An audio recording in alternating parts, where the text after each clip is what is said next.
This is a serious question. Pastor, I think this is for you, Pastor. Do you see Mayor Inday becoming the future Philippine President? Mura siya ramay angayan, ana. Palihog og convince, ana, niya, Pastor. Well, I think the presidency is a gift from God. It is God who determined it. You don't aspire for it. And many in our experiences aspired for it. Where are they now? But for those people who don't aspire for it, God gave it to them, like our current president. And I believe that our mayor here is chosen for that also. I cannot elaborate, but I talked to her about that. But in the coming days, I'm praying to God na kung yung yung pinakita ng Diyos sa akin, yun, I will be very, very glad. And many people have been asking me about it. Sabi ko, in due time, I will talk about it and pray to God that gift yun eh. Ang Diyos talaga yung namimili. Pagka-presidente na. Siguro vice, mga senador, you can aspire for that. Pero yung presidente, I believe it is God who appoints. Siya yung namimili. Kahit magtago pa yung tao, pag siya ang talagang nilagay doon, like our President Duterte, di ba? O, ayaw nga niya eh. Si Bongo na nga yung nag-ano na lang doon. Wala siyang pera, walang political mechanism. Ilan lang sumuporta sa kanya. Pero look what happened, di ba? So it's really a gift from God. So I believe Mayor Inday here, God has a big, big plan for her. And this is for the Philippines. Thank you, Pastor. Thank you, Pastor, for that. Mayor, we continue on. This is a comment from Randy Chua, watching from Malaysia. Pastor, I think with the inauguration of your kingdom, more tourists will arrive in Davao City in 2 years' time. The kingdom, Pastor, it will be inaugurated soon. So our target is 2022. 2022. Kado na mag-inaugurate si Mayor Inday. Yes. Thank you, Pastor. This is from Maricel watching from Hong Kong. On the lighter side, Mayor, bakit po ang sexy niyo na? Lalo po ko yung gumanda.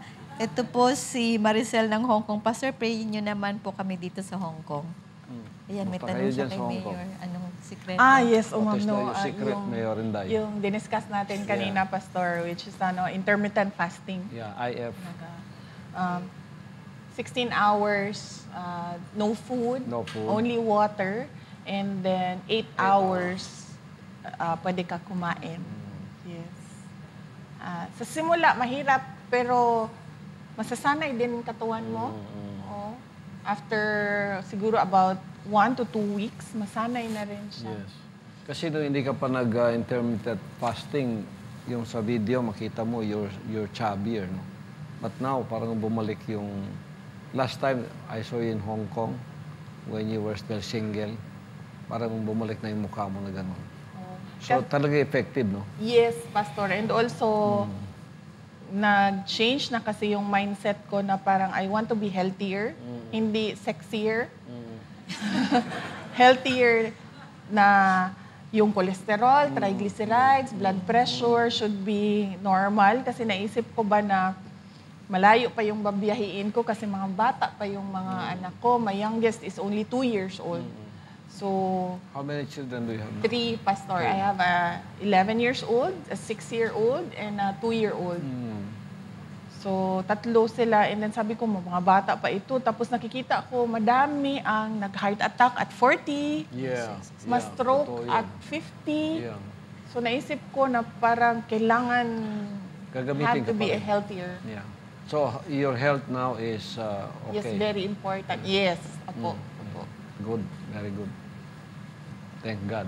Thank you so much. Pastor, thank you, Mayor. We continue. This is from Leslie of Oman. Mayor Inday, are you still in touch with the families of the SAF 44 victims? I hope you can convince the good pastor to take in academic scholars to his school from the children of the SAF 44.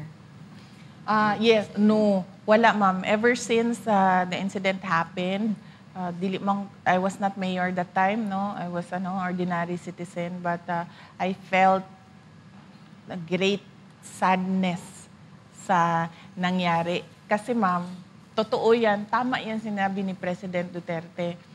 Alam mo naman kasi kaagad kung ano yung dapat mong gawin. Even ako, mayor lang yung experience ko, vice mayor lang yung experience ko. But nung nakita ko kung anong nangyayari, how it was played out, naisip ko, pwede mang gawin ganito, pwede gawin ganito, pwede gawin ganito, bakit hindi ginawa? So, yun yung parang hanggang ngayon, ma'am, parang naawa talaga ako doon sa SAF 44, but wala kaming communication with the families. So, I just remember them every January, kasi January yung incident, I just remember them and say a prayer ba na sana naman yung pagkamatay nila, there will be something good that comes out of it.